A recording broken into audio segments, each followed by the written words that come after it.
아이러니컬하게도 약자 복지를 표방하고 있음에도 불구하고 약자들에게 있어서 가장 약한 복지를 표방하고 있는 현 정부의 문제점을 또한 함께 지적할 수 있는 것이 아닌가 생각됩니다. 자, 그럼 이에 대한 토론 함께 진행하도록 하겠습니다. 토론은 7분 정도 부탁드리고요. 콩리스 야학운동 학생회장 요직 선생님부터 부탁드리겠습니다. 안녕하세요. 저는 콩리스 야학운동 학생회장 요직입니다.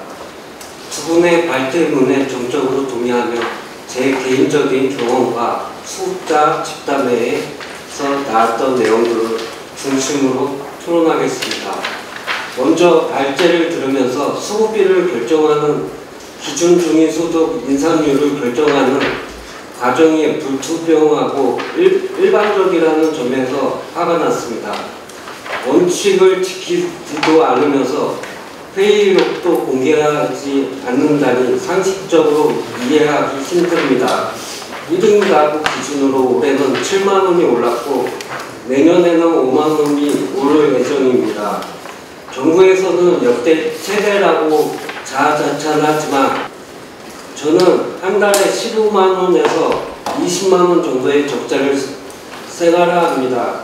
현재 수급비는 교통비를 충전하고 휴대폰비, 인터넷비, 전기와 가스, 수도비와 같이 고정지출을 제하면 먹고 싶은 것도 제대로 사 먹지 못하는 수준입니다. 근처에 슈퍼가 있는데 외상으로 우유와 라면, 생필품들을 삽니다. 수급비가 나오는 20일이 되면 외상값을 갖고 생활비가 떨어지면 다시 외상하는 일상이 반복됩니다. 지난달부터 주민센터로부터 일주일에 한 번 반찬을 지원받고 있지만 이틀치 밖에 되지 않기 때문에 라면과 같은 간편식을 먹거나 동료 시장에 가서 유통기한이 얼마 남지 않는 햄을 사다 먹습니다. 그런데 기초법 공동행동에서 분석과 결과를 보고 너무 놀랐습니다. 기준 중위 소득이 통계대로 결정됐다면 올해 수급비가 86만 원 정도 됐어야 한다는 내용이었습니다. 과거에는 수급비는 부족했습니다. 그런데 물가에 비해 계속 적어짐을 체감합니다. 이번 달에는 외식으로 장어를 한번 먹어볼까 생각했던 적도 있었는데 이제 불가능한 상상입니다. 기초생활보장제도가 건강하고 문화적인 생활에 필요한 비용을 통해 인간다운 삶을 보장하기 위한다면 수급비가 체감상 최소 100만 원 되어야 가능합니다. 다음으로 저는 최초 수급 신청으로부터 수급자가 되기까지 3년 정도가 걸렸습니다.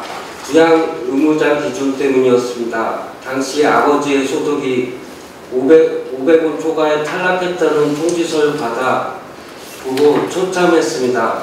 당시 저는 모야모야병으로 인해 치료를 받아야 했고 일을 할 수 없어서 빚을 지고 있던 상태였습니다. 부모님도 소득이 많은 건 아니어서 제 병원비를 위해 은행에서 빚까지 지고 있었습니다. 부양의무자 기준은 가족을 망가뜨리는 기준에 불과합니다.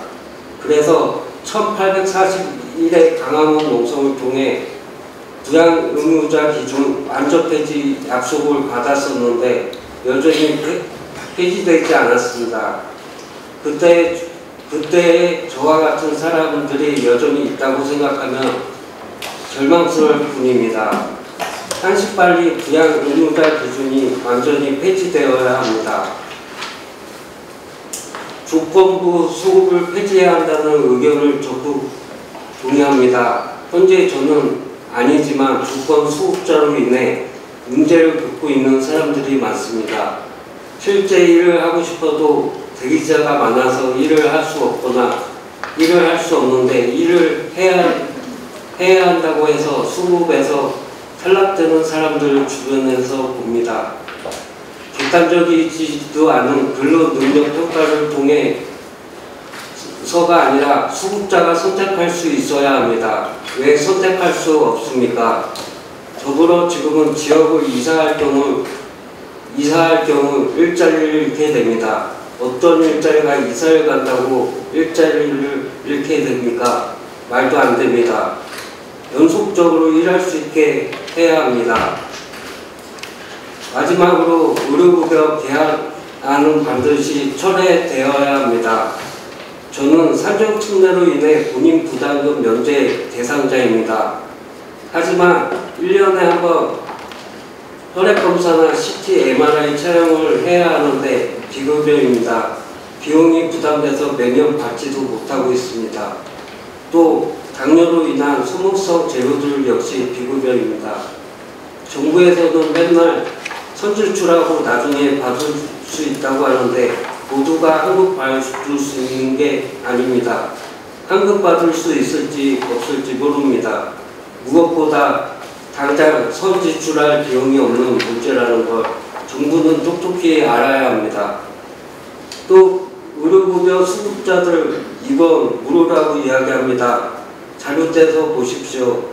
입원한다는 건 그만큼 많이 아프다는 겁니다. 그럼 비급여가 발생하지 않을 수 없습니다. 그럴 때마다 주변을 동사무소를 찾아 헤매고 지원을 받을 수 있는지 문의해야 합니다. 이럴 때 현재에도 비급여 등 문제가 심각한데 정액제에서 종목제로 계약되면 병원 이용하지 말라는 소리밖에 안 됩니다. 의료비가 늘어난다는 건 당연하고 얼마나 늘어날지 몰라서 병원 이용 안 하는 게 되는 문제 발생할 것입니다. 수급자를 기만하고 조롱하지 마십시오. 마지막으로 수급자 집단에 나왔던 내용 몇 가지를 구형태로 전해드리면서 틀을 마치겠습니다. 돈으로만 가족의 역할을 한전짓는 야만적인 부양 의무자 기준 폐지하라. 수급비가 적어서 병원에서 해야 한다는 것이 반반했다. 의료급여 계약안 철회하고 보장성 확대하라. 강남 겨우 먹고 살 수는 없다. 숨막히는 삶을 거부한다. 수급비를 현실화하라. 이상입니다. 다음으로 김성욱 교수님 부탁드립니다. 저는 주로 박영하 변호사님께서 말씀하신 기초생활보장제도 관련해서 말씀드리겠습니다. 일단 첫 번째 기준중위소득 다들 아시겠지만 이게 수급 자격, 그러니까 신청자가 수급 신청을 하면은 이 사람이 받을 자격이 되는지 안 되는지 판별하는 기준이기도 하지만 또 한편으로는 우리가 받게 되는 진짜 급여의 수준을 결정하기도 하죠. 그래서 이거에 따라 가지고 내 호주머니에 들어오는 돈의 양, 그러니까 급여의 수준, 서비스의 크기, 간격, 기간 이런 것들이 이제 결정이 되기도 하죠. 그래서 사실 이제 그러니까 그 수준이 낮으신 분들의 경우에는 이 수준에 대한 변동이 굉장히 직간접적으로 크게 영향을 미치기도 합니다. 그래서 생존을 결정하는 기준으로 보기도 해요. 그래서 중요한데 이 중요하다라는 거를 다들 알고 있죠. 그래서 참고로 이제 74개 사업이 국가 사업이 기준 중소득에 영향을 받습니다. 그래서 그만큼 중요하니까 민주적이고 아주 자유로운 절차 하에서 투명하게 진행이 돼야 맞는데 박 변호사님 말씀하신 것처럼 이해관계 방청이나 그다음에 회의로 열람을 요청할 수 있는 그다음에 속기록의 보존이나 공표 이런 것들의 규정이 사실 없어요. 그래서 관계법률의 개정이 반드시 개선돼야 된다, 필요하다라는 얘기를 저 또한 오랫동안 해왔었습니다. 건정심도 포함하고요. 그러니까 이게 의미는 알겠어요. 그러니까 왜 그렇게까지 할 수밖에 없는지에 대한 복지부나 기재부의 입장은 이해는 하지만 납득은 되지는 않는 거예요. 참고로 이제 원자력 쪽 원안이 아까 말씀하셨듯이 방청이 온오프라인 방청이 가능해요. 신청을 하면 방청할 수 있고요. 그 다음에 별도 홈페이지를 통해서 위원 실명이 포함된 회의 속기록, 회의 자료, 의사로 모두 공개하게 되어 있습니다. 그리고 실제 홈페이지 들어가 보면 다 공개가 되어 있어요. 근데 중생고인은 어디 있는지 잘 모르겠어요. 그러니까 그렇게 해서 그냥 요양요양 이렇게 지나가고 계속 매해 이렇게 반복이 되어왔죠. 그리고 공개했다고 하는 것들도 보면 기간도 굉장히 이후에 공개가 되거나 아니면 짧은 회의록 정도만 이렇게 결정이 돼요. 거기서 누가 무슨 말을 했는지 잘 모르는 거예요.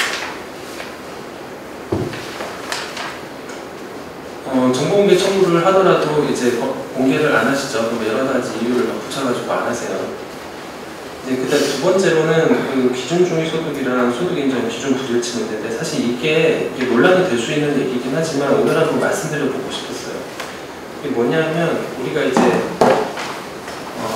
가계동향조사에서 가구복 조사 통계원을 이제 옮기고 나서 이제 그 어느 정도 이제 통계적인 문제가 좀 보완이 되었다라고 생각은 하겠지만 이게 실제로 보면은 그런 것 같아요. 기준 중위 소득은 통계청 자료를 가지고 우리가 이제 중생보위에서 보장을 하죠. 그러니까 아주 거칠게 요약하면은 기준 중위 소득은 소득 베이스인데, 근데 내가 만약에 수급자 신청을 해가지고 내가 수급 자격이 있느냐 없느냐, 생계급여나 아니면 다른 급여를 받을 수 있느냐 없느냐를 판정을 할 때 내 소득은 뭘 가지고 계산을 하냐면 소득이랑 재산을 다 봐요. 그러니까 기준 중위 소득은 소득으로만 보는데 내 소득은 소득 인정을, 그러니까 재산까지 포함이 돼서, 물론 여기에는 각종 공제들이 다 빠지고 기본재산 빠지고 등등등 여러 가지 부채까지 다 빼가지고 계산을 하긴 해요.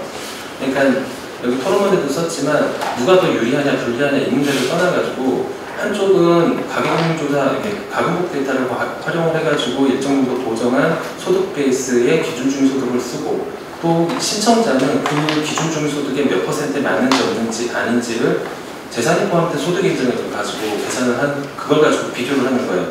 그래서 내가 30% 이하냐, 미만이냐, 이상이냐, 뭐 이런 걸 따져가지고 이제 급여 수준을 결정을 하거든요. 이게 뭔가 정책 제도 설계상으로 뭔가 되게 이게 약간 좀 오류 같아 보여요. 그래서 차라리 진짜로 할 거면은 가금복으로 소득 인정에 계산해가지고 중위소득 계산해서 보정을 하든가, 아니면 개인들에게 소득 신청, 수급자 신청을 할 때 재산 소득 환산 제도를 폐지해가지고 소득으로만 보고 그걸 가지고 제대로 계산을 하든가, 뭐 여러 가지 방식들을 고민할 수는 있을 거예요. 근데 일정 정도 지금 우리가 이 문제에 대해서 얘기를 하지 않고 진행을 하는 거는 이제 정책 전공하는 제 입장에서는 약간 조금 뭔가 앞뒤가 잘 안 맞는 오류 같아요. 사실 이걸 가지고 시뮬레이션을 해보긴 했는데 그렇다고 해서 어떤 기준이 더 맞냐에 대한 답을 가지고 있지는 않아요. 근데 좀 복지부 관계자분들도 오셨으니까 요거 제가 앞에 그 법 개선하는 문제를 포함해서 이 기준 설정과 관련된 기준의 비교 문제, 말하자면 이건 진짜 약간 좀 이상하잖아요. 하나는 소득만 가지고 보고 하나는 여러 가지 보정해가지고 소득과 재산을 다 같이 본다. 근데 결국에는 우리 호주머니에 들어오는 돈은 이 두 개의 기준으로 결정을 해야 되는 거예요. 어떻게 보면 아까 말씀하셨듯이 진짜 생사의 문제를 결정하는 건데, 여기서 이런 오류를 왜 이제까지 우리는 충분히 논의하지 않았을까, 그런 생각을 해봅니다. 부양문자 기준은 더 이상 말씀드리지 않겠고요. 마지막으로 그 자활 문제인데, 여기 복지부 관계자분들도 오셨으니까 잘 아실 거예요. 국감 때 매해마다 이거 제기되는 문제인데, 국회의원분들 오늘 오셨다고 다 나가시긴 했지만 이게 늘 이제 얘기되는 것들이 탈수금융 같은 경우는 있거든요. 사실 이 제도 자체가 좀 성공하기 어려운 제도고, 사실 우리가 가지고 있는 생각만으로 만든 제도예요.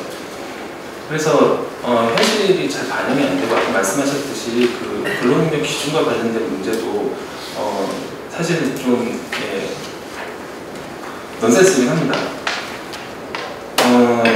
그래서 저는 이 기초생활보장 제도에서 뭐 개선해야 되고 좀 보완해야 될 것들 굉장히 많고, 우리가 좀 그동안 꾸준히 얘기했던 왔던 부양문자 기준 문제나 의료급여 개선 문제, 뭐 이런 것들 등등등 해야 될 거는 많은데 다 말씀드릴 수는 없고 다 알지도 못해요. 다만 이제 현실적으로 우리가 그 제도를 개선한다라고 오늘 주제처럼 제도를 개선한다고 하면 제도 내적인 어떤 외부적인 어떤 문제들부터 좀 개선하는 데 좀 주목하는 그런 기회를 좀 가졌으면 합니다. 이상입니다.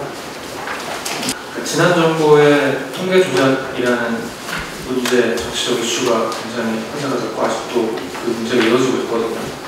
그러니까 국토교통부 사례를 예를 들면은 서울 아파트 가격 지수를 10만 원 낮췄다는 이유로 공무원들을 줄줄이 구속 기소해서 지금까지 재판을 하고 있습니다. 통계청이 공표하는 수도분배 지표라는 명확한 숫자들이 있는데 이렇게 명확한 통계를 두고도 저는 기재부가 매년 통계를 조작하고 있다라고 생각을 하고 있거든요. 그리고 한편으로는 보사연의 박사 한두 분께서 계속해서 이런 통계청이 이미 다 에디팅하고 보정한 수치를 다시 또 복지 선정 기준을 만들기 위해서 보정하는 과정에 복지부도 너무 기대고 있는 것이 아닌가라는 비판을 계속해서 해왔고요. 그리고 작년인지 재작년인지 정확하게 기억이 안 나는데 복지부 사무관이 제 핸드폰으로 전화를 해서 왜 자기들이 가지고 있는 수치랑 우리가 보도자료를 통해서 배포한 수치랑 다르냐고 하시더라고요. 저는 분명히 복지부의 그 가구균등화 지수를 사용해서 통계청이 공표하고 있는 마이크로 데이터로 계산을 하는 것이다라고 말씀드렸는데 어쨌든 그분도 왜 이런 차이가 발생하는지 이해를 못하고 있었던 말씀을 하셨거든요. 그래서 저는 애초에 조금 더 쉽게 말하면 계속해서 시차를 보정하겠다, 어떻게 하면 시차를 보정할 수 있을까에 대한 고민을 기재부와 복지부가 매년 하고 있었고, 이건 단순히 현 정부의 문제가 아니라 개별급여로 개편한 이후부터 계속해서 발생하고 있는 문제라고 생각합니다. 그래서 계속해서 문제를 복잡하게 만들지 말고, 그러니까 우리도 기초법 공개행동도 요구안을 그냥 국가 소득분배 지표를 사용해서 복지 선정 기준을 활용하자라고 명확하게 얘기를 했으면 합니다. 그리고 두 번째는 이제 이거 되게 짧은 건데요. 그러니까 의료급여 관련해서 저도 자세히는 모르지만 의료비 문제가 계속해서 증가하고 있다 보니까 가계부 조사를 했을 때 이 수급가구분들이 민간 의료보험을 가입하는 문제도 벌어지고 있습니다. 그러니까 의료비 지출이 너무 부담스럽다 보니까 오히려 상대적으로 건강한 분들만 가입할 수 있는 제도잖아요. 그래서 그분들조차도 민간 의료보험에 가입해서 어떻게든 의료비 부담을 낮추려고 하는 그런 혜택들이 포착이 되고 있습니다. 과연 이것들 정부가 원한 방향인지 스스로 좀 살펴보셨으면 하고요.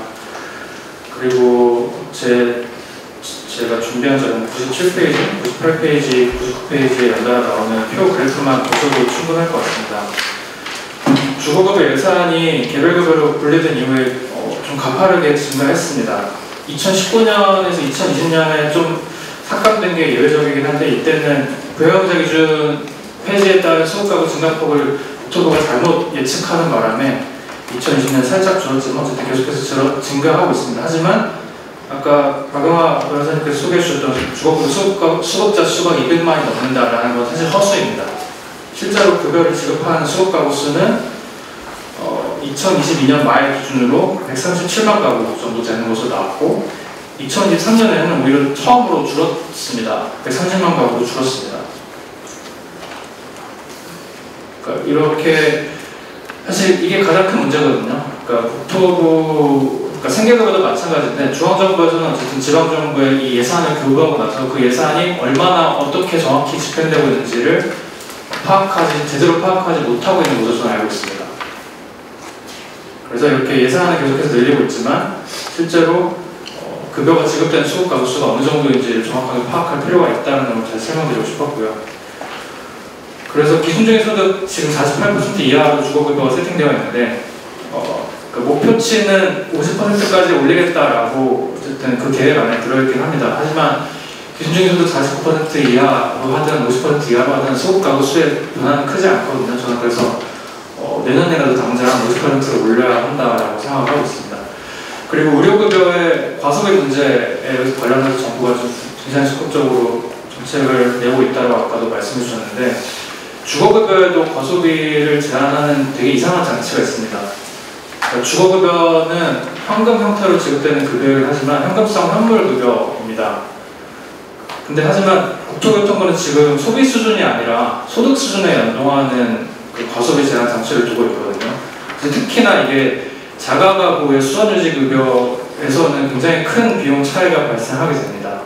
그리고 임차급여의 경우에도 최저급여 한 1만 원만 받는 가구 수도 상당한 것으로 나오고 있습니다. 사실 유럽의 많은 국가에서도 이런 주거 품질을 고려한 소비 수준을 그 임대차 시장의 하위 40% 정도로 제한하는 장치를 두기도 하는데요.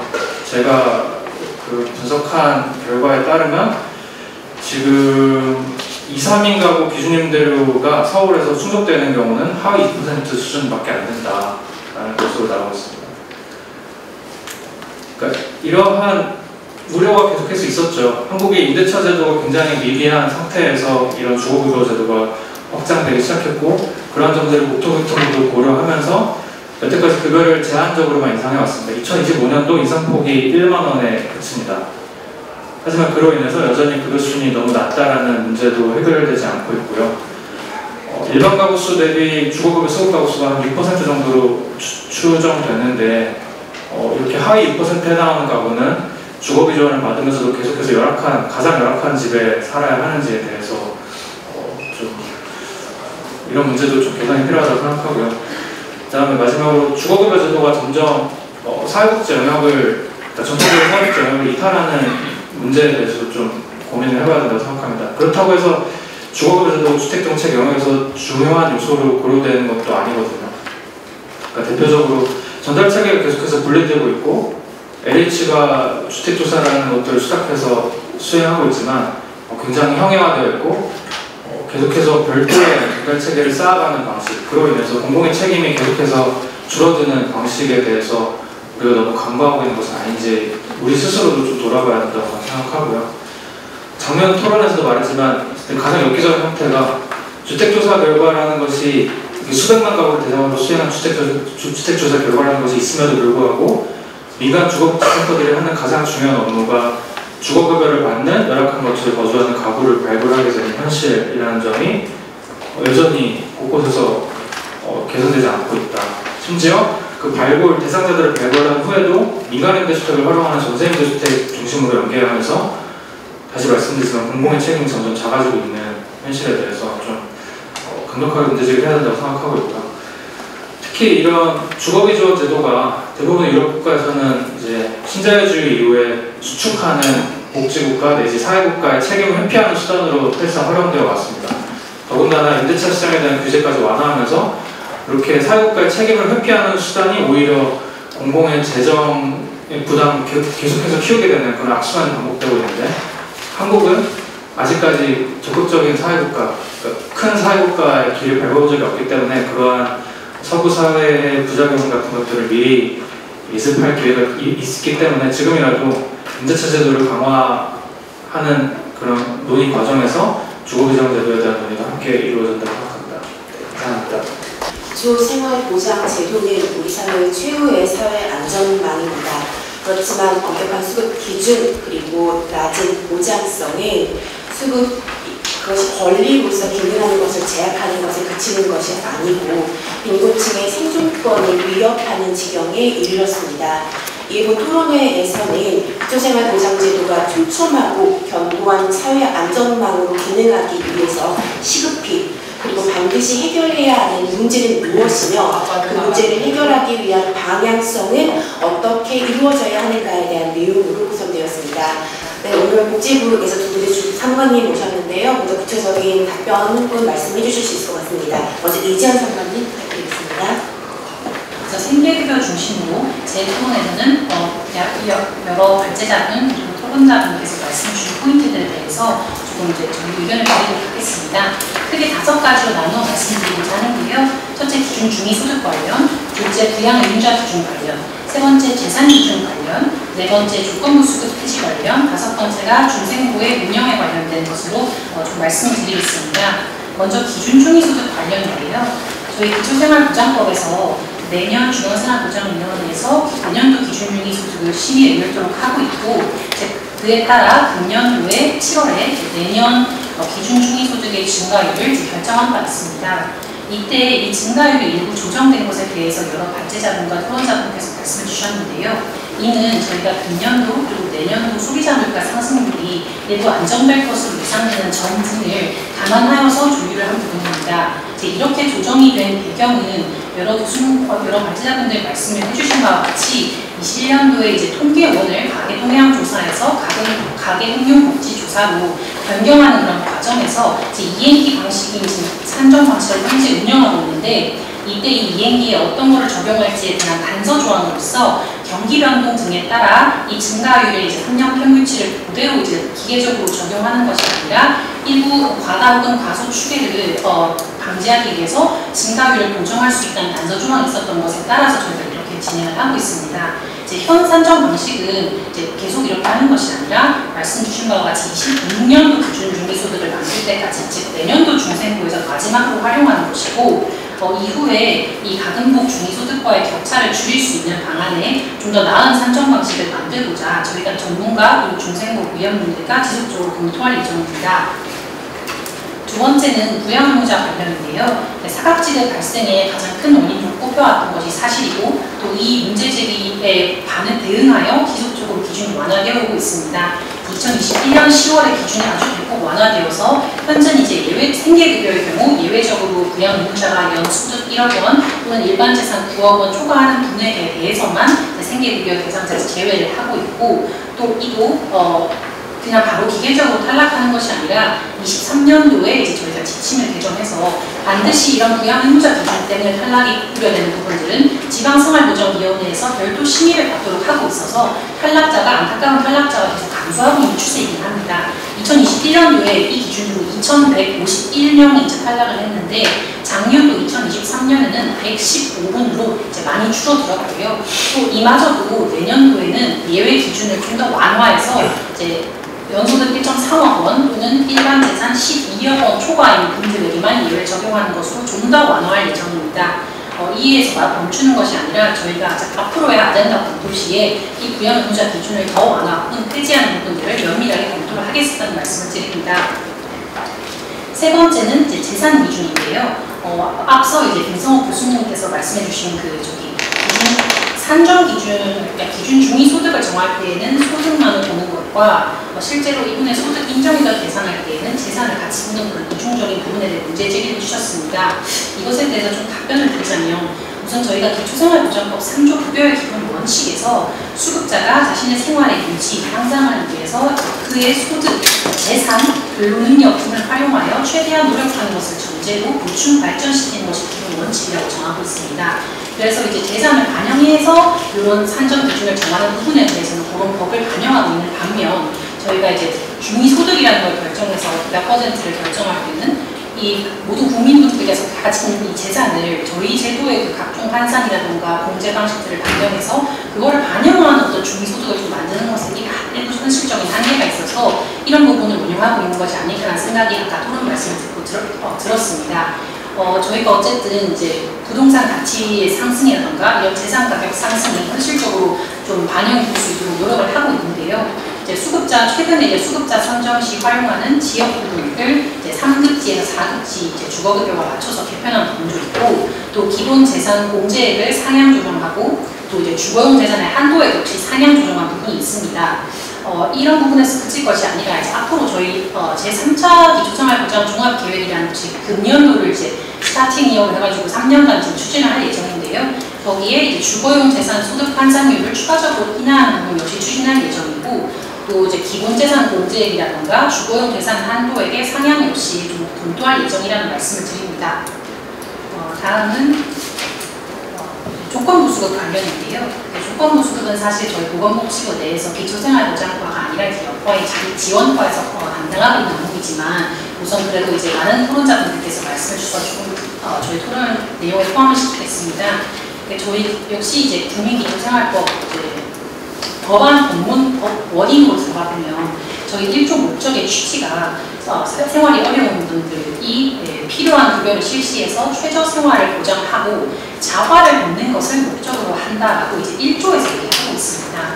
이제 그런 부분 그리고 플러스로 또 급여의 기본 원칙에서 아까 말씀드린 것처럼 그의 이제 수급자의 근로 능력 등을 활용해서 최대한 노력하는 것을 전제로 이를 보충 발전한다는 원칙을 이제 운영하고 있는 것에 따라서 저희가 이제 이 적합한 자활 참여를 하도록 이제 운영하고 있습니다. 다만 이제 아까 박영아 변호사님께서 발제에 포함해 주신 이제 심장 수술을 받으시고 이제 사망을 기록하신 그런 안타까운 사례 이런 부분들이 발생하지 않도록 저희가 이제 질병이나 여러 가지 사유로 자활 사업 참여가 곤란하다고 결정이 되는 분들에 대해서는 이제 조건 근로를 해야 한다는 조건 부과를 유예하거나 조건 제시하는 것을 유예하는 방식의 지금 제도 운영을 하면서 그런 적절하지 않은 사례가 발생하지 않도록 저희가 노력하고 있다는 말씀을 드리겠습니다. 마지막으로 중생부 운영 관련인데요. 중앙생활보장위원회는 이제 16분의 위원으로 구성이 되어 있고, 이 중에 10명의 민간위원, 또 이 10명은 5명의 이제 전문가, 그리고 5명은, 나머지 5명은 공익을 대변하기 위해서 시민단체 등의 이제 공익단체에서 추천해 주신 5명의 민간위원분들이 활동하고 계십니다. 중앙생활보장위원회뿐만 아니라 이것에 이제 하위 소위원회인 생계, 의료, 주거, 교육, 총괄 이런 5개 소위원회에서 다양한 시민단체 그리고 전문가분들이 참여 중이시고요. 중앙생활보장위원회 시민이 이제 직접 참여한다던가 회의를 공개할 부분에 있어서 이제 의원분들이 좀 자유로운 발언이라던가 토론이 이제 제한될 수 있는 부분을 이제 고려해서 이제 좀 신중하게 저희 그간에 이제 운영이 되어 왔던 것으로 저도 보여집니다. 다만 이제 더 나은 운영 방식이 이제 여기 여러 위원자 발제자분들과 토론자분들께서 제시해 주신 것처럼 더 나은 운영 방식이 있는지에 대해서 지속적으로 고민을 해서 이제 바람직한 운영 방식이 무엇인지에 대해서 계속 검토하도록 하겠습니다. 네, 이제 저도 사실 기초생활 보장 업무를 담당한 지가 좀 얼마 되진 않았는데요. 이제 빈곤이 이제 개인의 책임이 아니라 국가의 책임이라는 그런 관점에서 이 제도가 운영되어 오고 있고, 이 부분을 개선하기 위해서 오늘 이제 발제자분, 토론자분들께서 제시해 주신 소중한 말씀들을 충분히 검토해서 저희 제도가 이 사회에서 최고의 안전망으로 적절히 기능할 수 있도록 계속 노력하겠습니다. 저는 보건복지부 기초의료보장과에서 의료의료 담당하고 있는 복지부관의 박정현 행관입니다. 먼저 요양보장 기준에 대해서 첫 번째 시간에 언급해 주셨고, 두 번째 발제 때 이제 의료급여 점유율제 관련해서 언급을 해주셔서 그 순서대로 말씀을 드리겠습니다. 아무래도 요양보장 기준 관련해서는 조금 더 간단하게 말씀드릴 것 같습니다. 먼저 의료급여의 경우에는 요양보장 기준이 나가 있는 점 많이 지적을 해주셨는데, 먼저 사실 의료급여도 저희 다른 급여들이 요양보장 기준이 없어질 때 같이 없어지는 게 가장 바람직하지 않았나라는 생각도 듭니다. 다만 이제 현실적으로 저희가 말씀드릴 게 두 가지 문제가 있는데, 첫 번째는 이제 의료급여의 경우에 좀 특수성입니다. 생계급여와의 좀 차이를 먼저 말씀을 드리자면은, 생계급여의 경우에는 이제 기준 생계선을 설정을 하고 생계급여를 받는 수급자분들은 그 생계선과 소득의 차이만큼 급여를 받으시게 됩니다. 근데 의료급여 같은 경우는 이제 들어오신 분들이 건강보험이 아니라 의료급여로 바로 전환이 됨에 따라서 수급자 한 분이 들어오는 그런 재정 부담이 아무래도 조금 크다라는 그런 지적들이 있었습니다. 그렇기 때문에 아무래도 정책을 수립하고 진행을 하는 과정에서 의료급여 부여금액 기준 확대는 아무래도 좀 조심스러운 면이 있었던 것 같습니다. 두 번째는 저희가 다른 급여와의 차이점 부분인데요. 생계급여, 주거급여, 교육급여는 의료급여와 달리 보장을 받지 않느냐의 차이입니다. 다만 의료급여 같은 경우에는 사상위 본인부담 병감제도와 같이 다른 그 기준 중에서도 50% 이하 그리고 만성질환을 가진 분들에 대해서 그 차이를 완화해주는 제도들을 갖고 있기 때문에 저희는 상대적으로는 조금 그 시급성이 물론 있는 부분이긴 하지만 천천히 완화해 나가겠다라는 기조를 유지하고 있습니다. 따라서 이 부분에 따라서 저희가 그 제3차 기초생활보장 종합계획에도 의료급여 부양문화 기준 제도를 지속적으로 완화하겠다라고 말씀드리고 있고, 24년도 같은 경우에는 수급자 가구에 중증 장애인이 있는 경우 부양문화 기준을 크게 완화하고 있고요. 그리고 재산 기준도 개편하였습니다. 그리고 25년도에는 현재 부양비 제도, 그러니까 부양능력 이약 구간에서 이제 부양비 부과하는 부과비율을 저희가 완화하기로 이렇게 결정하였습니다. 네, 다만 부양유자 기준 자체가 수급자 가구의 소득이 아니라 부양유자 소득을 본다라는 부분에서 현재 이제 부양이식이나 그런 당시 제도 설계 당시에 이제 환경과는 다르다는 점을 저희도 감안하고 있고, 지속적으로 제도 완화 그리고 나아가서는 폐지를 위해 노력하도록 하겠습니다. 네, 다음입니다. 네. 의료급여 점유율제 부분에 대해서 많은 분들이 우려를 해주시고 또 그리고 문제점도 많이 지적을 해주셨는데요. 저는 기본적으로는 저희가 보도자료에서 밝힌 세 가지 필요성을 바탕으로 말씀을 드리겠습니다. 첫 번째가 재정부담 문제고, 그리고 제도 효과성 저하된 문제, 그리고 과다 의료 이용 경향이 있다는 문제입니다. 먼저 재정부담 가중 문제입니다. 2018년에서 2022년의 통계를 이제 인용을 해주셨는데요. 저희가 연평균 연평균 7.3% 증가하고 있고 건강보험이 7.2% 그간 평균적으로 증가했기 때문에 건강보험과 비교하면 크게 문제가 없다라고 지적을 해주셨습니다. 이 부분은 분명 맞는 부분도 있지만 저희 측에서는 조금 우려되는 부분도 있어가지고 그 부분을 말씀드리고자 합니다. 연평균 7%라는 증가율은 7이라는 숫자가 그렇게 크지 않게 보이지만 사실 10년 정도 지속이 되면은 진료비가 2배가 되는 그런 수치라고 보셔야 될 것 같습니다. 특히나 최근에 그 7%라는 수치는 지난 정권부터 이어진 그 보장성 확대에 이어진 부분이어가지고 저희가 건강보험을 따라가게 되는 그런 경향들이 있었는데 사실 그 기간 동안 연평균 물가 상승률은 2.1% 정도였고 물론 이게 당장 그 의료급여 조세 재원이 너무 부담이 된다라는 부분은 물론 아니지만 저희가 현재적으로 대응을 할 필요가 있다라는 부분 문제의식에는 좀 영향을 주었다라고 보시면 될 것 같습니다. 네, 두 번째입니다. 그리고 약간 첨언을 하자면은 그 2006년 당시, 그러니까 2007년에 혁신책을 저희가 발표할 당시와는 조금 상황이 다르지 않나라고 말씀을 주셨는데, 사실 그때는 이제 26%씩 이렇게 상승하는 상황은 2004년도에 그 차상위 계층을 포함을 하면서 나타난 그런 일시적인 그런 통계적으로는 좀 많이 튀는 값이라고 해야겠죠. 그런 부분이기 때문에 사실 그거를 조금 동일선상에서 보는 부분은 약간 문제가 있다고 말씀드리고 싶습니다. 여기에 한 가지만 좀 덧붙여 말씀드리자면은 본인 부담의 정액이나 정률이나 이런 부분 어떤 방향성에 대한 문제입니다. 본인 부담 정액은 물론 수급자의 이제 예측 가능성 부분에서는 우수한 측면이 있지만 사실 다르게 얘기를 하자면은 수급자 입장에서는 본인이 이제 진료를 얼마를 받는지를 모르고 동일하게 이제 본인 부담금을 지불을 하다 보니까 사실 그런 저희 그 정책을 설계하고 이제 진행하는 입장에서는 그런 의식 부분이 좀 부족하다라는 그런 문제의식이 있는 부분입니다.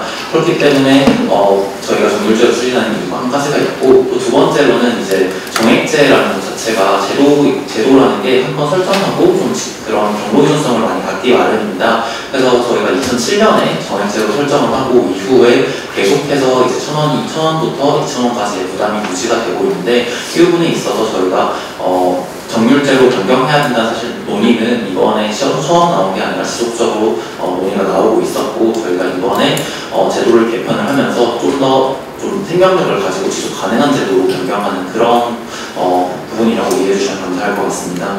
네, 두 번째입니다. 제도 효과성 저하 부분인데요. 사실 방금 본인 부담 부분에 대해서 말씀드린 부분도 그 중에 하나고, 그리고 급여일수 관리 제도, 선택의료기관 제도의 좀 전반적인 문제입니다. 저희가 이제 2007년에 2007년 패러다임이라고 표현을 해주셨는데, 당시 패러다임이 효과적인 부분도 있었지만 이제 시간이 지남에 따라서 약간 좀 보완이 필요한 부분들이 많은 연구에서도 나오고 또 전문가분들께서 많이 지적을 해주신 부분들이 있습니다. 특히 급여일수 관리 제도나 선택의료급여기관 제도가 좀 그런 취지는 이제 수급자분들이 급여일수를 인지를 하고 그 계획 하에서 이제 쓰도록 하자라는 취지였겠지만, 지금으로서는 급여일수를 다 쓰게 되면은 연장 승인을 신청하도록 하고 있는데, 작년도 같은 경우는 연장 승인이 이제 77만 건 정도 중에서 불승인 건이 44건이 있었습니다. 답이 틀리지 않았고요. 그대로 44건입니다. 그러니까 어떤 지역에서 보장기관에서 의료 필요도에 따라서 어떤 분들은 연장을 승인해주고 어떤 이분들은 좀 연장을 하지 말자라는 그런 관리제도가 조금 작동하지 않고 있다, 좀 많이 미비한 점이 있다라는 문제의식 하에서 사실 종합적인 대책으로 저희가 준비를 한 것이고, 정률제 부분은 그 중에 하나라고 보시면 될 것 같습니다. 세 번째입니다. 네, 과다의료 이용 경향을 말씀을 해주셨는데, 사실 이 부분이 되게 민감한 주제다 보니까 말씀드리기 좀 조심스러운 부분이 있습니다. 하지만 저희가 얘기하고 싶은 부분은 전체 의료급여 수급자들이 모두 과다의용을 한다 이런 부분이 전혀 아니라, 일부 과다의용을 하게 되는 요인들이 분명히 존재하고, 그렇기 때문에 과다의료 이용 행태가 나타나는 부분들이 있고 저희가 관찰이 되고 있다는 부분을 말씀드리고 싶습니다.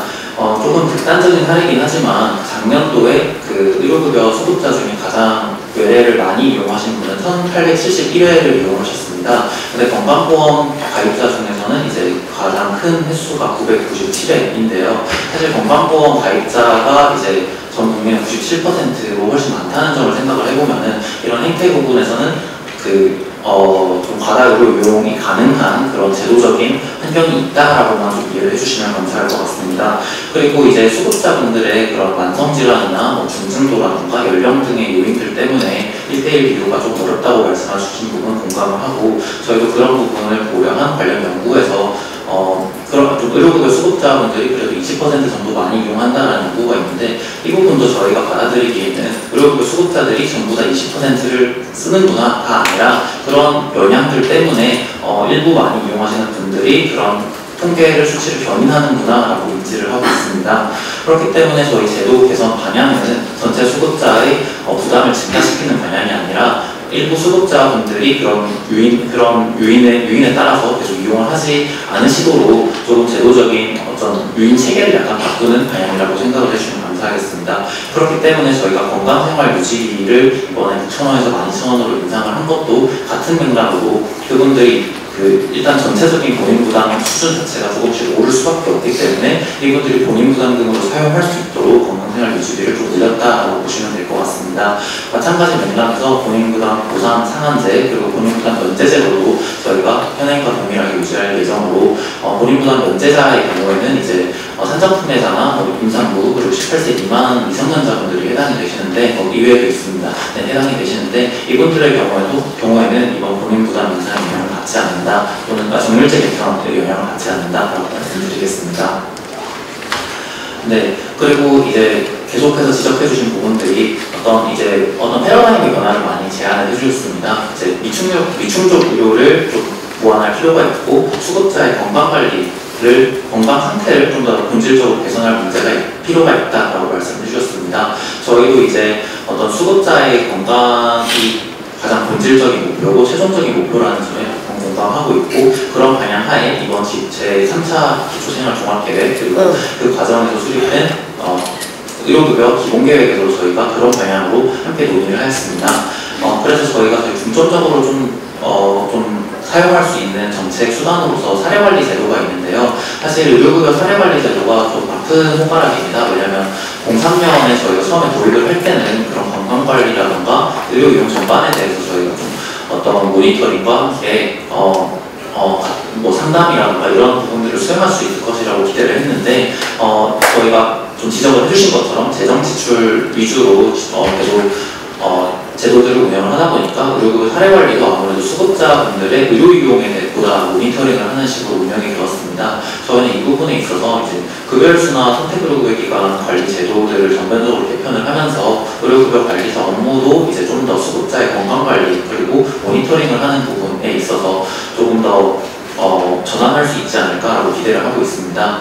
수급자분들 그러니까 건강 그리고 의료 취약계층 같은 경우에는 아무래도 정보 부분에서 그러니까 사실 무조건적으로 병원을 다니는 것보다는 뭐 운동이라든가 식이라든가 이런 부분을 함께 신경을 쓸 필요가 있는데 그런 부분에 대한 정보나 그리고 어떤 주변 환경 측면에서 도움이 필요한 부분들이 많습니다. 저희는 그래서 사례관리가 그런 역할을 할 수 있도록 좀 전환하도록 하겠습니다. 네, 재가의료급여 시범사업에 대해서도 약간 언급과 함께 우려를 표해 주셨는데요. 재가의료급여 시범사업 같은 경우는, 사업 같은 경우는, 그 환경이 마련되지 않았음에도 퇴원을 시키고자 한다라기보다는 그분들이 이제 입원하고 있는 분들이 퇴원을 할 수 있는 환경을 만들어주는 것이 저희 목표라고 좀 말씀드리고 싶습니다. 그래서 수급자분들이 집에서 생활을 하시면서 병원에 이제 병원보다 좀 더 나은 생활을 할 수 있게 하는 게 저희 목표라고 같이 말씀드리고 싶습니다. 네, 여러 가지 말씀을 드렸고 저도 오늘 많은 근거가 되었는데요.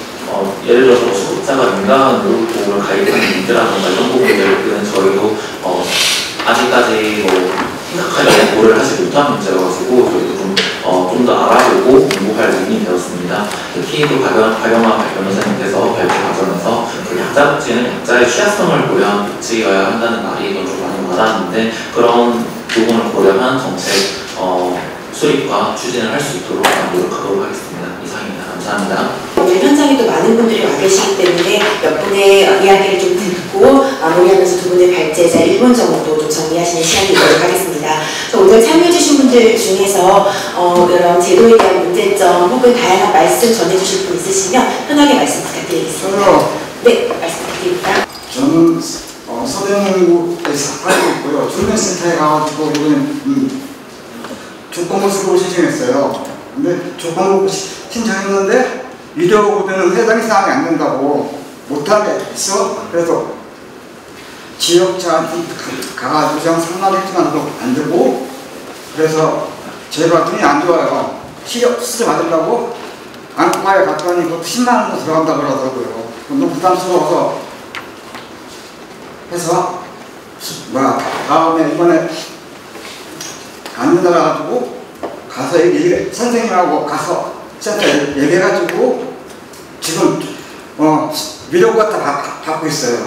그래서 그렇게 됐는데 처음에 신청할 때 조건부 수급 조치하면 아예 위로 급여도 받을 수 있게끔 생각이 좋겠습니다. 저는 수원에 살고 있습니다. 수원에서 왔습니다. 그런데 제 같은 경우는 당뇨 합병증으로 인해서 당뇨 눈에 합병증이 와가지고 당뇨 망막에 해가지고 10년이기에 놓였습니다. 그래가지고 안과를 자주 다니는 편인데 안과에서 총액이 이 검사비만 몇십만 원 나오고 맨날 갈 때마다, 근데 지금까지는 정액제이기 때문에 검사 부분에서는 급여가 되는 부분은 돈을 안 냈습니다. 10원도. 그러고 그냥 진료비만 2,000원 내고 상급병원에 가도 그래 왔는데, 이게 정률치를 바뀌게 되면 상황이 틀려지는 거죠. 이제 레이저도 해야 된답니다. 제가 눈에 망막이 있어가지고. 그러면은 그 레이저가 총액이 100만 원에 나올지 200만 원 나올지 모릅니다. 제가. 그러면은 거기 8%를 계산하면 뭐 16만 원, 20만 원도 내야 된다는 겁니다. 그리고 나중에 5만 원까지만 되고 나중에 나머지는 상한제를 한다는데, 그 상한제도 결제를 해야 될 거 아닙니까? 우선에. 제 쪽에서 결제를 해야만 나중에 그거는 언제 몇 달 후에 상한을 받을지 그걸 모르는데, 우선은 제 같은 경우는 결제할 돈이 없어요. 한 1인 가구인데 한 70만 원 받아가지고 세금 되고 먹을 게 없어요. 가게 다니는데 밥 먹는 것도 한두 분이지 반찬도 제대로 못 사 먹어요. 그런데 그렇게 되면은 이게 정력질이 되게 되면 제 같은 당뇨가 또 있어가지고 인슐린을 맞기 때문에 약제비도 많이 나와요. 3개월만 당시 다니는데. 그러면은 우선 약국에 500원 내던 거를 5,000원을 내야 된다는 겁니다. 약국에만. 그리고 그 안과 갈 때마다 검사하자고 그러거든. 상급병원은 무조건 검사 아닙니까? 검사 안 할 것 같으면 오지도 말래요. 다 가면은 무조건 검사시켜요. 그러면은 그게 분명히 본인 부담금이 엄청 늘어납니다. 그렇게 되면은. 그 돈 5만 원까지 일하고 나머지 상환한다는데, 있는 사람들이 5만 원 길에 떨어뜨려놔도 죽지도 않아요. 안 할 겁니다. 그런데 저희 같은 경우에는 그 5만 원이 엄청 큰 돈이거든요. 어깨가 아파도 그러는데 초음파를 보면서 주사를 놔야 되기 때문에 초음파비로 5만 원 달래요. 그 어깨가 아파도 여기 팔뚝이 아파도 그게 없어서 병원도 가서 동네 병원인데도 못 가고 있습니다. 지금 급여가 안 되는 부분이라서. 그런데 이 정력제를 바뀌면은 엄청난 타격을, 말하자면 병원을 가게 되면은 굶어 죽거나, 또 병원을 안 가면은 병들어 죽거나, 눈이 시력이 멀어진다거나 아마 둘 중에 하나 될 겁니다. 그렇기 때문에 제가 바라는 거는, 오늘 여기 나온 이유는 저도 몸이 지금 불편한데 여기까지 오느라고 좀 새벽부터 일어났어요. 있는데 얼마나 철실했으면 여기까지 왔겠습니까? 그런데 저는 다른 거를 고수하고 이 정률제에 대해서 철회를 원합니다. 반드시 없어져야 됩니다. 그리고 돈 6,000원 이상 된 거 그 유지비 그거는 안 올려줘도 되지만은 이거는 반드시 철회해야 됩니다. 저는 25년차 치료사입니다. 그래서 현장에서 매일매일 기초수급권자나 또는 차상위 계층의 분들을 굉장히 많이 만나고 있습니다. 제가 하나 말씀을 드려보면 8살 난 아이가 어머니 산후 구안을 하기 위해서 학교를 못 갑니다. 아버지가 도박 자금을 마련하기 위해서 엄마를 술집에 팔겠다고 아이가 와서 오면서 얘기합니다. 이게 몇 년도 이야기인 것 같습니까? 최근 10년 이내에 수도권에서 있었던 아이들이 이야기했던 내용입니다. 지금 상대적 빈곤 말씀하시는데 사실상 지역적인 어떤 격차도 굉장히 심하고요. 절대적으로 굶는 아이들도 굉장히 많고요. 안 믿기시죠? 네, 사실입니다. 제가 현장에서 저는 사회복지사로 일하는 사람이 아니라 언어치료사로 일하는 사람인데 아이들의 입을 통해서 들었습니다. 지금 여기 분들이 의료 이런 거 말씀하시고 주거 말씀하시고 헌법 34조에 있는 인간답게 사회 권리에 대해서 사회권리에 대해서 말씀하시지만 그게 그냥 명술만 있는 거지 그거 안 지킨다고 해서 아무도 처벌받지 않는 그런 것들 때문에 정작 국민들의 삶이 너무나도 힘들고 죽는 분들이 생기고 계세요. 2024년도에요. 제가 지난달에 대전역 갔더니요, 홈리스 분들이요, 굉장히 많이 늘으시고 계세요, 지금. 우리 지금 경기 안 좋다 이러는데요, 밥은 먹고 살아야 되지 않을까요? 아프면 치료 받아야 되지 않을까요? 그리고 사회복지라는 게요, 이게 여야의 싸움도 아니고요, 진짜 사람이 국민으로서 살려고 하는 거잖아요. 그런데 왜 열심히 돈 들여서 통계를 만들고, 그리고 거기에 대한 논의를 하는데 발제자의 말을 보장하기 위해서 그 논의를 비밀로 하고 참여를 시키지 않는다? 이게 무슨 당나라 같은 얘기입니까? 우리나라의 사회복지사 공부하시는 분들 굉장히 많잖아요. 그리고 한 분 한 분이 다 자기 삶 속에서 사회복지에 대해서 충분히 말씀하실 수 있는 권리가 있는 분들이고 의견들이 있으신데 왜 그런 것들을 참여할 수 있는 부분들을 국가가 보장하지 않습니까? 이건 싸움의 문제가 아니라 발전의 문제고 우리나라의 미래에 대한 얘기고 현재에 대한 얘기고 오늘에 대한 얘기인데 왜 그걸 통계를 갖다가 이렇게 썼다 저렇게 썼다 하고 예산을 갖다 이랬다 저랬다 하면서 가장 기본이 되는 기초생활 보장을 하지 않습니까? 저는 아프면 치료받았으면 좋겠고요. 사람이 어떤 환경에서도 지붕 안에서 잘 수 있었으면 좋겠고요. 배고프지 않게 먹었으면 좋겠고요. 이왕이면 한 달에 한 번은 어디 가서 콘서트도 보고 영화도 보고 좀 그렇게 살 수 있는 나라가 됐으면 좋겠습니다. 그런데 말씀을 들으면서 제가 화가 났던 지점은 참여할 수 있고 논의할 수 있는 그 통로조차도 만들지 않으면서 무슨 복지를 얘기합니까? 이 부분만큼은 그리고 지금 2024년 9월인데 아까 계속 말씀해 주시는데요. 이주연 사무관께서 앞으로 검토하겠다. 논의할 예정이다. 그거 말고 지금 이렇게 진행했는데 이후에는 이런 식으로 진행하겠다로 다음번에 또 뵙게 된다면 그런 답들을 정부에서 좀 내어주셨으면 좋겠습니다. 올해 55년생인데요. 3년 전에 고관절 수술해놨어요.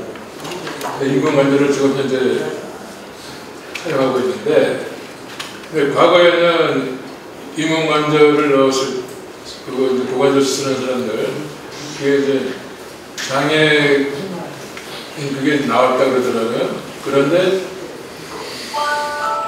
언제부터인가 이게 그 제도가 인공관절 수술한 사람들은 그 보건복지부 관계자께 말씀드리는데 왜 장애인 그 등급이 안 나오는지 근데 그게 좀 알고 싶어가지고 그걸 좀 명확하게 좀 밝혀주셨으면 좋겠습니다. 네, 감사합니다. 네, 김영. 의료급여 얘기를 많이 해주시고 있는 것 같은데요. 저는 보건의료단체연합에서 상근활동하는 전진환이라고 합니다. 그 발제자께서 그 의료비 증가율이 7.3%고 건보가 7.2%라고 말씀을 해주시니까 그 기초의료 보장과장님이 건보 증가율이 너무 높고 그런 것들은 이제 건보 보장성 강화 정책 때문이다 이렇게 얘기를 하셨잖아요. 근데 이제 건강보험 그 의료비 증가율이 높아지는 게 정말 우리나라 건강보험 보장성이 그렇게 높아서라고 정부가 보고 있는 건지 물어보고 싶은데요. 우리나라 건강보험 보장성 OECD 최저입니다. 그 앞서서도 많은 분들 얘기하신 것처럼 의료급여가 너무 많고 건강보호 보장되지 않는 의료비들이 너무 많이 지출이 돼가지고 힘들다고 얘기를 하시는 분들이 많은데, 우리나라 사람들이 그 건강보호 보장성이 너무 높아가지고 의료비가 너무 싸서 의료를 많이 이용한다는 게 정부가 계속 하고 있는 논리잖아요. 근데 실제로 전혀 그렇지가 않고 우리나라 OECD 중에서 제일 의료비 많이 냅니다. 그 개개인들이. 우리나라 과잉진료 실제로 많은데, 과잉진료가 많은 이유는 우리나라 다 민간 의료비가 95%지 않습니까? 외국은 다 공공의료기관인데, 행위별수과제 때문에 의료인이 하나씩 건보하는 구조죠. 그런 구조를 정부가 계속 만들고 있고, 만약에 우리나라 건강보험 보장성이 너무 높아가지고, 건강보험 보장성이 높은 나라들이 의료용을 많이 한다고 하면 유럽이나 이런 나라들은 과잉진료가 판을 쳐야 되는데 거꾸로 유럽 국가들은 과잉진료가 비었거든요. 그러니까 이런 것만 보더라도 정말 그 우리나라에서 과잉진료가 벌어진다고 한다면은 그 이유는 그 의료기관 너무 많은 돈벌이를 하고, 그게 다 의료가 다 같이 상업화되어 있고 실손보험 누구나 가입해야 될 만큼 건강보험 보장성이 너무 낮고, 이런 문제들 공급자의 돈벌이 이런 그 도덕적 해이를 통제해야지, 자꾸 정부가 지금 하고 있는 거는 환자들한테 본인 부담을 높이겠다고 하고, 이번에 또 응급실에 경증 환자 본인 부담 90% 높이겠다고 했죠.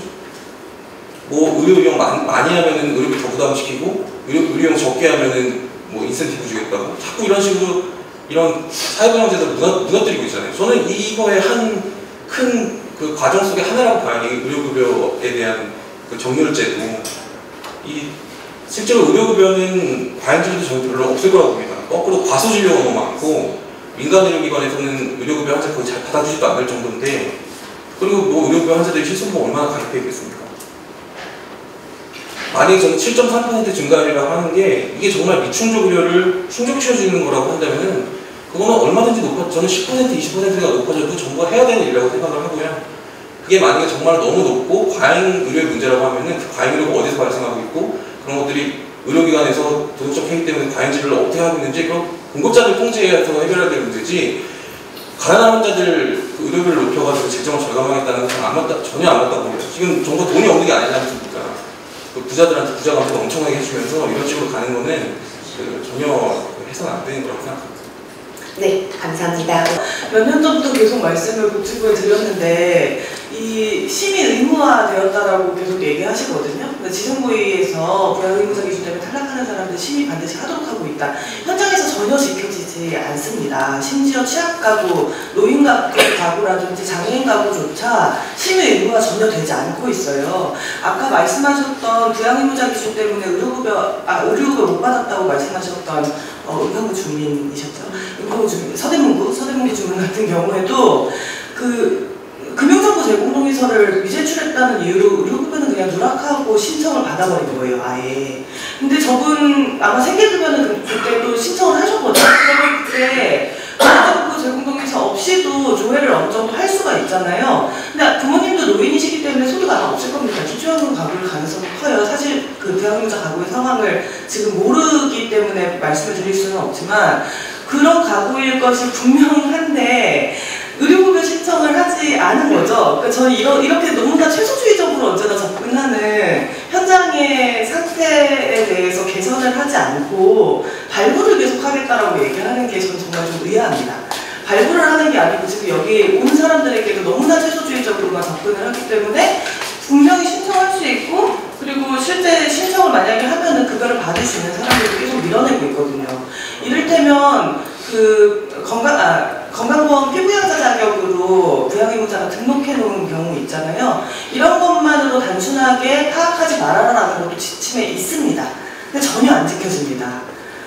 연락이 끊어진 지 굉장히 오래되거나 아주 분명하게 가구 간의 사고로 인해서 증명할 수 있는, 심지어 그런 폭행사고라든가 이런 것들 때문에 가구가 분리된 지 너무 오래된 게 명백한 이런 상황에서도 건강보험 피부양자 자격 그냥 등록한 줄 해주었었던 이런 것들 때문에 의료급여 부양의무자 기준에서 탈락하는 경우들이 지금도 정말 많이 발생하고 있어요. 근데 이거를 차차 개선 중이고 앞으로도 개선을 할 수 있다라고 말씀을 하시면은 이게 도대체 언제까지 기다려가지고 해야 되는 문제인지 너무 좀 당혹스럽다는 생각이 들고, 현장에서 일어나고 있는 이런 문제를 그냥 지침에 적혀있는 내용조차도 이행되지 않고 있는 문제를 좀 어떻게 해결하실 계획인지에 대해서 좀 분명하게 좀 밝혀주시면 좋겠다는 말씀을 드리고 싶습니다. 왜 우리는 이렇게 좋은 치료를 받을 수 없는가? 가장 기본적인 보험이 국가에서 지원하는 아주 가장 기본적인 치료밖에 받을 수 없는가? 그런 생각이 들으면서 이런 복지제도라는 것이 좋아지게 하는 거잖아요. 삶을 좀 좋아지게 해야 되는데 왜 항상 우리에게 걸림돌이 되어서 이런 문제를 해결해달라고 얘기하는가? 과연 우리나라 정부는 가난한 사람들에 대한 복지를 잘하고 있다고 생각을 하는 건가? 라는 의문이 들었습니다. 그리고 얼마 전에 지난주에 아까 김윤희 활동가도 얘기했지만 지난주에 저희 37년생 할머님을 모시고 병원 동행을 가는데 이 할머님은 그냥 아들한테 올려져 있는 보험으로 이제 다니고 계세요, 병원을. 그래서 지금 온갖 병에 있어서 사실 마음은 그 병원에서 살고 싶으실 텐데 본인은 뭐 기초연금으로 생활하시니까 저희한테 와서 이제 자기 죽겠다고 하면서 이제 몇 년 전에 와서 최소한의 그 병원 동행만 저희가 해드리고 있거든요. 저희한테도 이제 사실 갈 때마다 몇십만 원 나오는지 병원비는 되게 좀 작은 돈은 아니에요. 근데 이제 요번에 저번주에 갔을 때는 도저히 안 되겠다 싶어가지고 우리 수급 신청을 해보자라고 말씀을 드렸어요. 이 할머니는 2012년도에도 수급 신청을 하셨고 2022년도에도 수급 신청을 하셨는데 수급 탈락이 돼서 더 이상은 수급 신청을 안 한다고 이제 계속 말씀을 하셨는데 제가 그럼에도 불구하고 더 병원에 다니고 싶지 않으시냐, 의료급여 받으셔야 된다. 지금 상태로는 치료 제대로 못 받으신다. 우리한테도 말 못하지 않느냐. 이래서 이제 그럼 알겠다고 이제 주민센터를 가게 된 거예요. 근데 그때 이제 얘기했던 게 지금 아들한테 보험이 올라가 있는데 이거는 단절로 보지 않는다라는 얘기를 제일 먼저 들었습니다.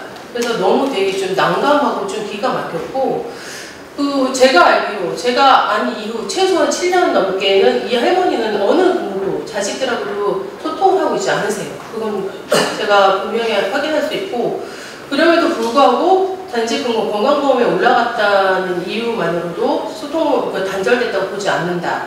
그게 거기에서 이제 얘기했더니 윤영활동가 이런 문제점이 있다고 아까 얘기했던 것처럼 얘기해 주셨는데 저 이런 것들 그렇다면 이 할머니가 나중에 또 문제가 생겨서 쪽방에서 80대 넘은 노인이 죽었다 알고 보니 의료급여 수급 신청도 제대로 받아들여지지 않았고 이런 문제 때문에 죽었다 이런 기사가 나와야지 이런 문제는 해결되는 건가 그런 생각이 들었습니다.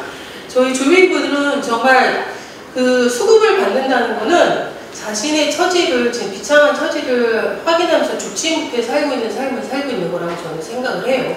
그래서 우리나라의 복지가 수급자만을 위해서 그런 복지만 있는 건 아니잖아요. 전 국민을 대상으로 하는 여러 복지가 있지만 그 중에서도 어느 순간 정말 어려움에 처해질지 모르는 그리고 그런 상황에 처해 있는 국민들을 위한 복지가 제대로 작동이 돼야 된다고 보고 이런 것들이 뭔가 문제가 생겨서 해결되는 게 아니라 항상 잘 되고 있는지 안 되는지 그러니까 문제점이 있어서 이것만 개선하려고 하는 게 아니라 좋은 복지가 잘 적용될 수 있도록 그렇게 써주셨으면 좋겠습니다. 그 발제자분들 아주 짧게 오늘 토론이나 혹은 플로어에서 나왔던 이야기들에 대해서 말씀 부탁드리겠습니다.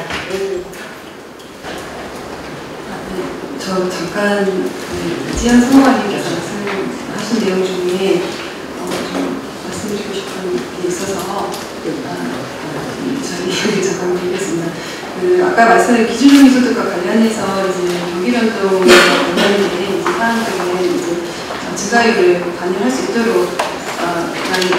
되어 있다는 부분을 이제 말씀하셨는데 이건 이제 예외적으로 적용하도록 되어 있는데 지금 사실은 한 번 제외하고 매년 적용해왔던 규정입니다. 그래서 그 경기 변동이 심할 때 사실은 이제 그런 약간 여지를 둔 건데 오히려 이제 예외를 이제 통상적인 원칙처럼 이제 적용해온 문제가 있고 그다음에 아까 이제 더 나은 산정 방식을 지금 고민하고 있다라고 말씀하셨는데 약간 이제 제가 조금 우려되는 게 그러면 이제 격차를 해소하지 않고 그걸 산정 방식으로 커버하겠다는 건지 조금 우려가 되는 대목이었습니다. 그래서 산정 방식을 이렇게 깔끔하게 만들어 주시는 거는 좋지만은 그 전에 일단 격차 해소부터 해야 된다. 그리고 그런 부분들을 이제 국민들도 지켜볼 것이다 라는 점에 다시 한번 말씀드리고 싶었습니다. 그 외에는 사실 두 분께서 이제 쉬운 자리가 아니고 이런 그럼에도 불구하고 이제 나오셔서 성의 있게 이제 토론을 해주신 점에 대해서 감사드리고 싶습니다. 박정훈 상무님 그 아까 상세한 답변 감사드리고요. 일단 정육제 아까 제가 발제했듯이 물리치료 이런 데서 더 부담이 더 작거든요, 생각보니. 그 부분 꼭 재검토해 주셨으면 좋겠고, 선택도 그거 기원제 아마 분명히 내부에서는 그걸 어떻게든 권익단 이런 정육제를 한다는 하나씩 논의가 있을 텐데 이것도 부담이 크다. 실제로 거기에 이거 많이 하시는 닥터기 안 계실 거거든요. 이거는 정말 좀 큰 부담이니까 잘 제고해 주실 것 같고, 제가 알기로는 처상위 본인보다 건강문제 되시는 분들도 그 부양문제 기준이 있을 거예요. 그래서 그게 그렇게 커버가 되는 건 아닌 걸로 알고 있습니다. 네. 오늘 복지부에 대한 질의가 많이 나왔는데요. 두 분 상무관님께서 토론도 해주시긴 하셨지만 그래도 발제자 혹은 플로어에서 나왔던 이야기에 관련해서 혹시 또 첨언해 주실 부분 있으시면 말씀 좀 부탁드리도록 하겠습니다. 네, 우선 제가 이제 워딩 처음에 이제 워딩 내용적인 거 전에 태도적인 측면에서 워딩에서 이제 제가 검토라던가 좀 예전 이런 단어를 많이 쓸 수밖에 없었던 부분은 제가 지금 이제 토론자로 여기 내용에 대해서 의견을 청취하고 또 저희 의견을 드리는 과정에 이제 제가 그런 자격으로 참여를 한 것이고 특정된 추진 계획을 이제 공지해 드리는 그런 상황이 아니었기 때문에 좀 그런 용어 선택 좀 신중을 기하고 좀 있음을 좀 먼저 말씀을 드리겠습니다. 그리고 이제 여러분들께서 말씀해 주신 것 중에서 우선 제가 조금 제가 토론 드린 것과 이제 실제 현장이 격차가 있다 이런 부분에 대해서 좀 기록을 하고 좀 이제 부서에 이렇게 좀 알아보려고 하는데요.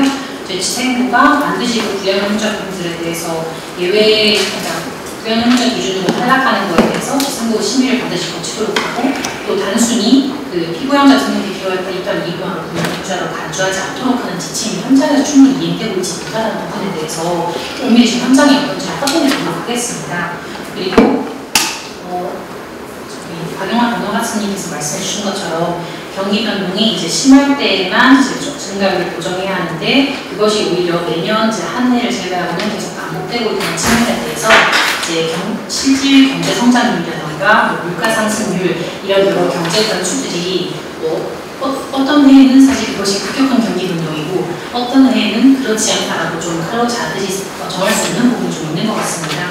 그것도 이제 그 격차를 가등목 중소득과 실제 현재 우리가 쓰고 있는 기준 중위소득 간의 격차를 해소하지 않는다는 그런 방향이 아니고 그 격차를 해소하는 기조를 유지하면서 그것에 이제 그 원칙에 맞는 기준에 부합할 수 있는 산정 방식을 만들고자 노력한다는 의미였음을 말씀드립니다.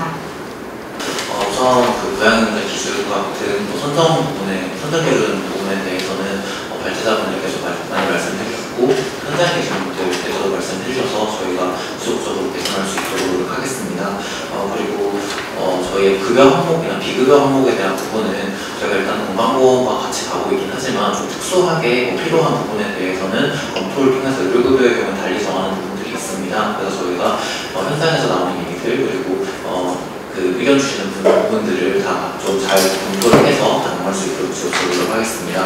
그리고 현장에 대한 현장에서 지침이 잘 작동하지 않는다는 부분이라든가 전달 체계 부분 그리고 공급자 관리에 대한 부분들도 좀 아프게 받았고 저희가 좀 모니터링이나 계속 좀 개선하겠다는 말씀을 드리고 있는데 그만큼 저희도 좀 부족한 부분을 인지를 하고 있고 노력하겠다는 부분도 봐주시면 감사하겠습니다. 네, 이상입니다. 우리가 지금 되게 발전, 성과, 효과성, 효율성 이런 측면에 경도되어 우리가 정말 중요하게 봐야 하는 당사자들이 지나는 삶의 모습들이랄지 수급을 신청하는 과정에서 당사자가 감내해야 하는 수치심과 무력감과 같은 감정들을 우리가 그동안 너무나도 간과해온 것은 아닌가라는 생각들이 듭니다. 이것은 제도가 본래 추구해야 할 목적이자 목표이기도 합니다. 이것들 달성하기 위해서는 오늘 논의된 내용들이 정말 검토와 그리고 노력에 그치는 것이 아니고 아주 빠르게 제도 변화에 다 닿을 수 있도록 그래서 누군가의 죽음이 담보되어서까지만이 제도 변화가 이루어지는 그런 어떤 잘못된 관행이 반복되지 않기를 바라면서 오늘 토론회를 마무리하도록 하겠습니다. 감사합니다.